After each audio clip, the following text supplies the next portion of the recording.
you know, when people ask me like what I wanted to do when I grew up, I knew I wanted to make a difference in the world. I was an idealist and I wanted to become a humanitarian or something like that. But somewhere along the way, life happened. I went to university. I did everything that everyone said to do. I got that job. I got a corporate job that many people admired and was a great job in many respects. It was a great learning opportunity. I got to meet lots of interesting people. But even though it was so revered, there was something about it that just wasn't for me. I didn't really feel like I was making a difference in the world or the difference that I wanted to make. But I couldn't figure out what I wanted to do instead. I realized that something had led me to here. I'd done career testing, I'd done career counseling, I'd done all sorts of things, but all of that had led me into something that I didn't actually like that much. And so I knew I needed to figure out my own process because no one could give me the answer. So I'm a bit of a resourceful person. I started making ideas, I started making lists, and I developed a bit of a process that helped me to get to where I am today, which is happy and successful in my career and feeling like I make a difference. Steve Jobs said that you can't connect the dots looking forward, you can only connect them looking backward.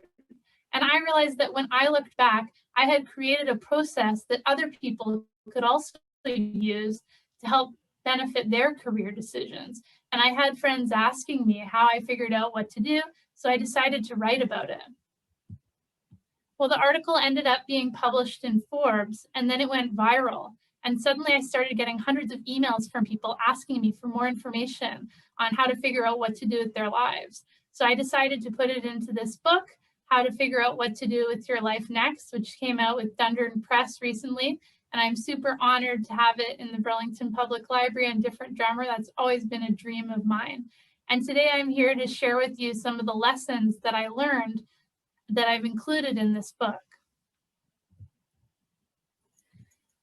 So what I want to show you today is that having a great career fit makes for a better life and a better world. And you can do this at any age and stage. And you can do this through something called prototyping. And as we go through this, I want to add a caveat that yesterday is the past, tomorrow is the future, but today is a gift, and that's why it's called the present. So as we think about this, let's not regret any of our past career decisions or think that now that we're at this point in our lives, we can't make a change or a difference for going forward. The simple fact of the matter is anyone can make a change at any point. And it's okay, whatever happened before that helped lead us to where we are today. Now's the opportunity that if we want to make a change, we can, and it's possible. So the first thing I want to share is that having a great career fit can lead to a better life and a better world. Over 80% of people are dissatisfied with their work, according to a Deloitte Shift survey, and this has huge implications. The implications of job dissatisfaction are enormous. There's $300 billion in lost productivity annually in the US alone, and the graphs over here show the rate of job satisfaction as well as the rate of innovation, and they're pretty much aligned. So when there's more job satisfaction, there's more innovation. But when there's less job satisfaction, there's less innovation. And that's bad for the world because then we can't have as many innovations that can help solve some of the world's greatest challenges as we need. And also having a bad career fit can affect your relationships, your health, and so much more. And so I actually think this is one of the biggest issues of our time because there's so many challenges out there like water, education, and poverty that we need all of the world's citizens to be operating at their best so that they can make a great impact on some of these key issues. There's so many benefits to having a great career fit. If you feel successful at work, you're twice as likely to be happy, according to a University of Chicago survey. It also increases your productivity, which is critical for helping the world more. There's three key ways to view a career. There's many others, but these are some of the ones that I think are really key. The first is a means to an end. And this is seeing it as work to live. You're working so that you can have money to spend time with your family. And so you can do things with family or whatever you want to do in your life. The next is as a stepping stone. And there's no right or wrong way to view this. These are just 3 certain ways to view it. So stepping stone is I'm doing this job so I can get to the next job. And then the third is as a calling. This is how I like to view it. It's a job or a career that you've been called to do, a way that allows you to contribute your unique skills and insights to the world. And this may change over time, but it's something that allows you to contribute more to the world. So what's a great career made up of? Well, I think it's made of what you like to do, what you're good at, what the world needs, and what will make money. So the intersection of these things is often called ikigai in Japanese culture. So that's what we're really looking for.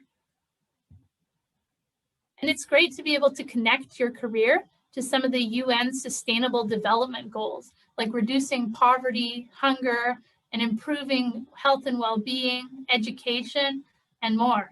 So that way we can make a really big difference. Because the best way to predict the future is to create it. And if you want to change the world, it's important to change yourself first. So that way, if you find a better career fit, you can make more of an impact on the world. So for all these reasons, it's critical to try and find a good career fit, both for ourselves and for the world.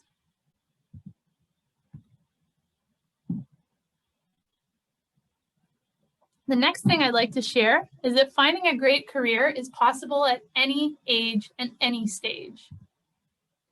People change careers an average of 5 to 7 times in their lifetimes. It used to be the case that people had one job, one career for their whole life, and that was that. But lifespans are getting longer. Today, they're an average of 20 years longer than they were before. And so it's not unheard of for someone to make a career change at age 71. And it's predicted that lifespans will continue to get longer and people will change careers even more times during their lifetimes. So it's perfectly normal.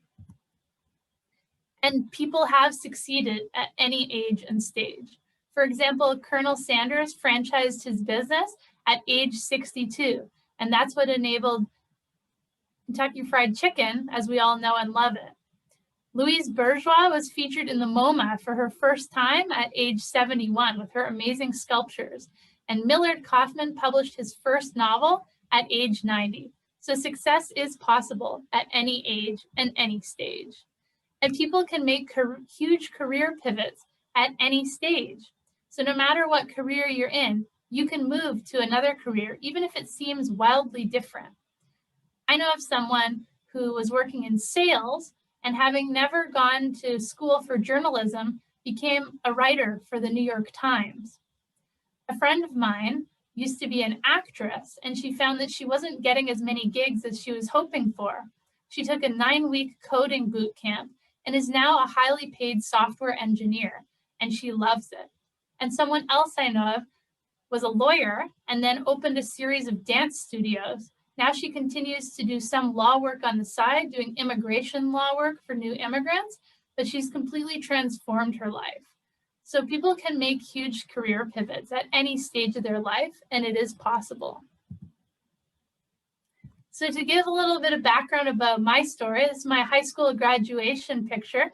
I was ready to enter the world, become a humanitarian. I decided to go to business school to try and, build some business skills that I could contribute to my humanitarian lifestyle. And somehow along the way, I ended up in that corporate job that I found myself quickly dissatisfied in, but didn't know what to do next. And I was overwhelmed. I was overwhelmed by choice. I didn't know what to do next. What type of company should I join? What type of role? Which specific company or role?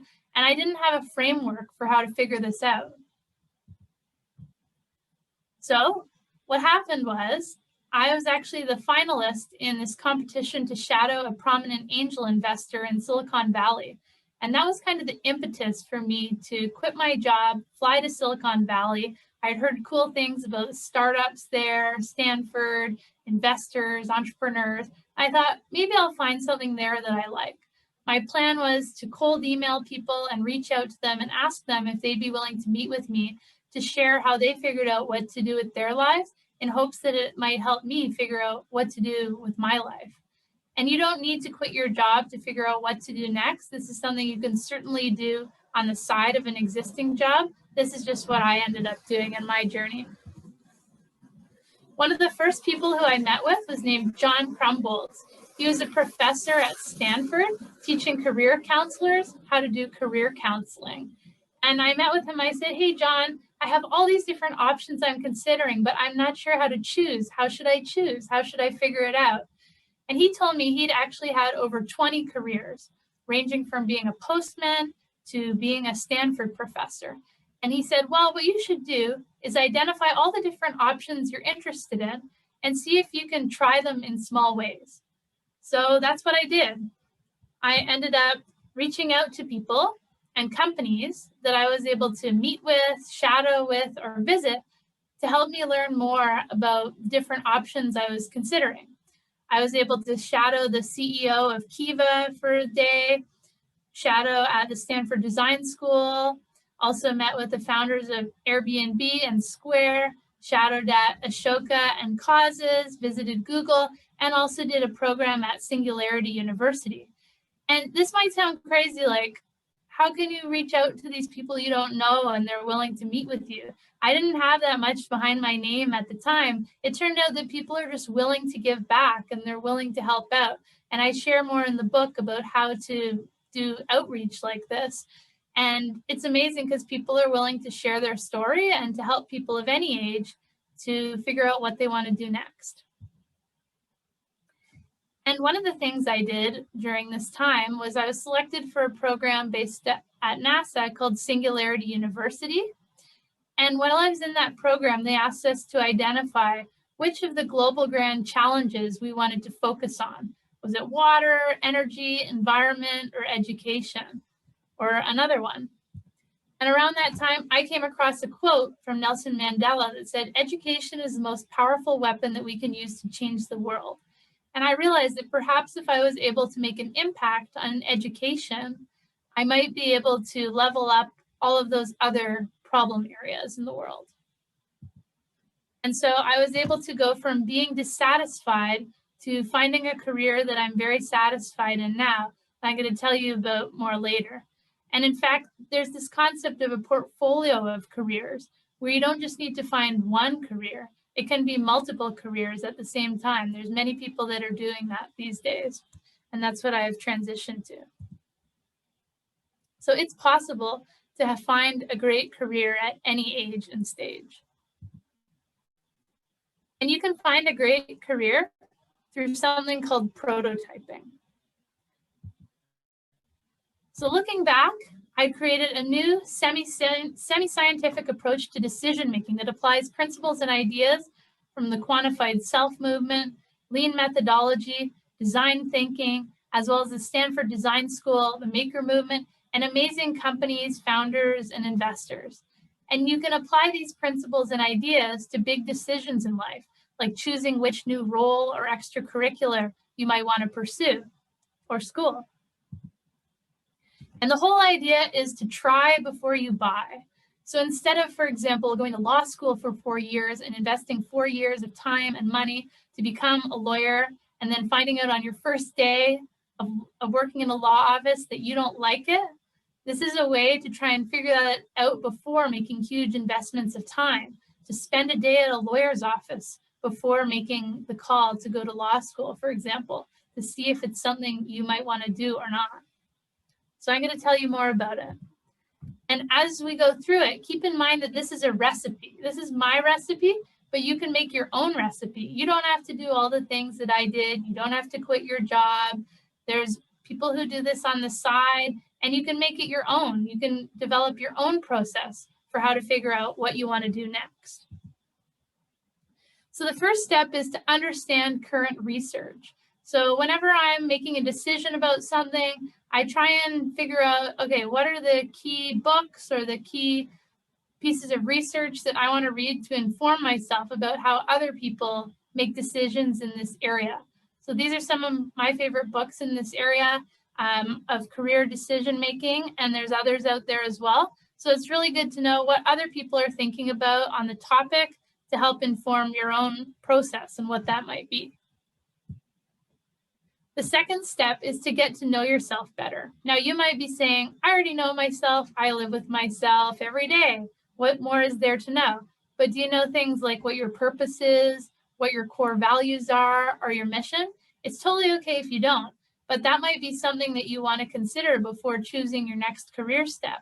Because again, this isn't a spray and pray approach where we're just applying for any jobs and hoping that we get one and then just choosing based on what we get. This is a much more targeted approach where we're taking a deep inventory of ourselves, getting to know ourselves better, figuring out what we want, and then being able to make a more targeted approach and application to the company or position we want so that we have the best chance of success. On the screen, I've included some great ways that I use to get to know myself, including journaling, meditation, and so forth. But there's others that you might know of as well or find out about. And in the book, I include a list of questions to help you get to know yourself better as well. Okay, and then after that, the next step is to, figure out your different options. So you can brainstorm all the different ideas of careers that you might want to consider and make a list of options that you might like. This could include careers with assumptions like, I'm not sure if I can do this, because you can test these assumptions later. The whole idea is to keep everything broad at the moment. You don't need to necessarily figure out a specific company here. This is just a brainstorm. So we're throwing everything at the wall. There's lots of different tools to find career options like the internet, career counselors, the library, bookstores, and also you can think about what types of careers that you could invent. So in my case, I was thinking about what career might I potentially like doing. My options that I selected, there were 6. Join a startup, start a startup, work at a nonprofit, start a nonprofit, do venture capital, or do international development work. So those were the 6 that I was considering. You may have more, you may have less. It's all good either way. Then the next step is to narrow it down a bit. So to cross out careers that you can't do because of practical limitations or that you won't do, like you're morally against them or you don't want to move. And then to identify careers that you might not be able to do based on assumptions. And you can cross-reference your know thyself results and narrow your options based on that. For example, how many hours you're looking for, what sort of pay you're looking for. So in my case, I added an assumption to venture capital because I didn't know whether or not I was qualified at that time to get a job in venture capital. So instead of ruling it out based on that uncertainty, I just added an assumption to it that I wanted to check. And I also ruled out international development work because it was too far from my family. I didn't want to be away from them, so I ruled that out. The next step is actually an iterative design process and a series of sub-steps. It's knowing your list of options, then identifying ways to try them out and test them, measuring the experiences, and then narrowing down your list of options to then potentially try the cycle again and again until you find what you think is your top choices. So here you want to define your list of current options. So in my case, I had those 6, and now I narrowed it down to 5 with that removing international development work and keeping the assumption next to venture capital. So those were my options. And from there, it's all about identifying how you can try each of your options out in small ways through something I like to call minimum viable commitments. And this is where you're moving from reflection to action. In startup world, minimum viable product is where it's the minimum viable product or service to get the customer their desired result. I've applied that to career selection and created minimum viable commitments, the lowest commitment possible to help you get the information you need to get to the next level. Now, minimum viable commitments are on a spectrum from low commitment and low information, like reading articles or watching a TED Talk, to high commitment and high information, like doing shadowing, internships, and so forth. And so you can start out doing some of the lower commitment, minimum viable commitments, and testing those out, and then seeing if you can narrow your options before going deeper. So for example, you might want to read some articles about the careers you're considering before choosing to shadow at them. It's just more efficient time-wise. And then you can deepen your commitment at each level, and you can either choose these in advance or as you go along. So my chosen minimum viable commitments, and these were just mine, but yours could be different, were to read online articles about the logistics of the careers I was considering. And then I wanted to watch talks about jobs. And at any of these stages, I could find out information that might remove some options or narrow them down, and then do the next set of minimum viable commitments on my narrowed down list. Then I wanted to do informational interviews, and then I wanted to do shadowing for a day each and shadowing for 5 days each. Now, again, you don't need to leave a job to do this. I know of people who've done shadowing for a week at 1 day per company, or who've done side hustles in the evening or volunteering as ways to gain more information about careers they're considering. And then the next step is to actually prototype and to do those experiences that you've identified. And it's good to participate fully and to suspend your judgment, worry, or doubt. Let's say you were on a first date and the entire time you were thinking, how is this date going? It would be kind of hard to actually determine how it was going versus if you fully immersed yourself in it and then afterwards reflected on how it went. That might give you a way better idea of how much you liked it or not. And similarly, I recommend for the minimum viable commitments to try and immerse yourself fully and then do your analysis afterwards. And be prepared to rate your feelings and performance afterwards. It might sound weird or crass to rate them, but it's super helpful because then it can help you look back and compare your notes and remind yourself which ones you like the best. It's good to find ways to test your assumptions and track results. For example, I had my assumption of whether or not I could get a job in venture capital, and then I did an informational interview, which helped me realize that my assumption was correct because the VC said that I could, based on my qualifications at the time. And every experience is valuable, so it's good to fail fast. So even if you do something and it doesn't work out and you realize you're not interested in that path, that's valuable information too. That wasn't a waste. That helped you rule something out and narrow down things to what you really want to do.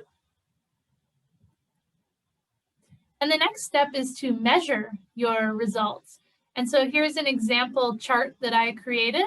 So I have my list of options along the top, and then along the side, I have my minimum viable commitments I'd selected. I have my time I'd allocated to prototype and test it.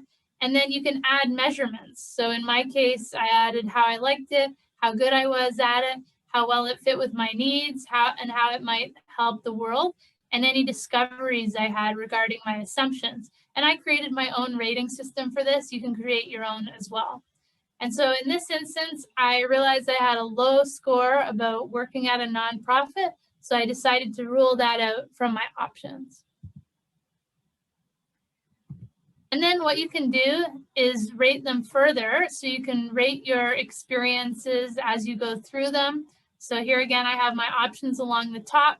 I have my minimum viable commitments along the side, and then I've rated them using my own rating scale. And you can see here that I eliminated the option of working at a nonprofit here, but not all rounds eliminate options. Join a startup, start a startup, and so forth stayed as options throughout the different rounds of minimum viable commitments that I did. And you can also add options as well. So I added the option of being an author at some point in my journey. Next, what you can do is see if you want to change anything, evaluate to see if you want to add any options or change anything, and deepen your commitment at each level so you can repeat the process of this iterative design process and see if you want to add any options or commitment throughout. And if one option is too broad to be actionable, for example, if you've concluded you want to start a startup, but what kind of startup?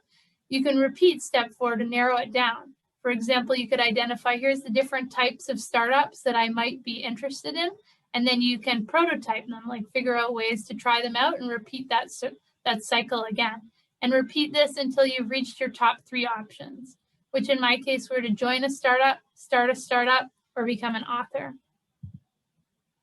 And the last steps are all about closing the deal. First, you want to identify what's necessary to become a successful candidate for each of your top 3 choices. And you can do that through meeting with people in the companies or positions that you're interested in and asking them what it is that they're looking for. And then you can make yourself the best candidate. Now, in most cases, you can change roles drastically and you don't need to go back to school for that. There are some careers like being a doctor or a lawyer where you need to go to school, although fun fact, in some countries you don't need to go to law school to become a lawyer.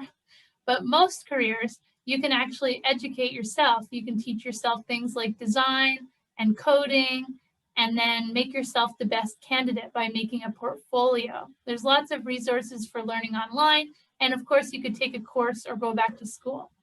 Then the next step is to apply with the best application you can, including things like perhaps a video application to make yourself stand out, your portfolio, or whatever it is you want to include, and then accept the best offers, the best offer that you like the most.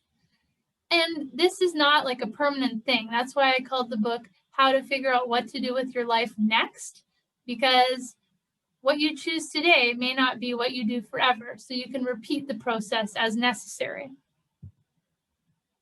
So in terms of my process, along the way, I got into this thing called making, where you make things with electronics, and I thought it was really cool. And I knew based on my experience at Singularity University that I wanted to do something that impacted education, that would help make a difference on the world and help other people make a difference on the world. And so I founded Maker Kids, which runs award-winning programs, camps, and parties on coding, robotics, and Minecraft, and helps empower kids to be the leaders of tomorrow. And in fact, we've been able to make a really cool impact, which I'm really proud of, in helping kids realize what they're capable of. Serena was featured in a magazine for a hat she made with wearable technology that lights up. Alex started a business at age 10. Artosh won a prize from NASA. And something we're really excited about in terms of the impact on the world is the amount of positive mental health outcomes we've heard reported back from families. And so you can use prototyping to find a great career, just like I did. So going back to my childhood, first, I was an idealist. I knew I wanted to do something that could make a difference on the world.